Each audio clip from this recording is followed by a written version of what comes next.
आमर पुरी जगन्नाथ मंदिर ही 144 इयर्स जाए महाप्रभु पूजा पाऊन रत्न सिंहासन बहुत लोग जानी नथिबे जेतेबेले आदि शंकराचार्य जगन्नाथ धाम को आसिले सेतेबेले महाप्रभु रत्न सिंहासन रे पूजा पाऊना सेतेबेले राजा को पचारे महाप्रभु कहांती सेतेबेले राजा सिपाही मानू पठेले किंतु लोकेट करि पारलेनी निजे आदि शंकराचार्य निजर तपस्या बल रे लोकेट करिले महाप्रभु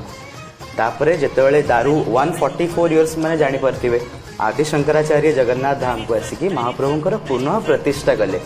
वैशाख शुक्ल दशमी दिन तेणु आपण रेकर्ड ऑफ राइट्स भी जदि देखिबे आदि शंकराचार्य मेंशन अछि वर्तमान भी जो शंकराचार्य अछंते स्वामी श्री निश्चलानंद सरस्वती महाराज जे कि मोर भी दीक्षा गुरु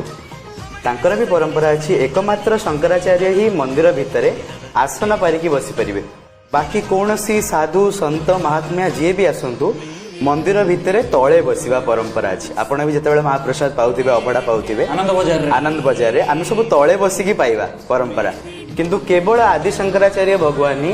आसन पारी मुक्ति मंडप ऊपर धर्म चर्चा करि परिबे एवं छड़ी छत्र चामर धरिकी मंदिर भितर को जाई परिबे।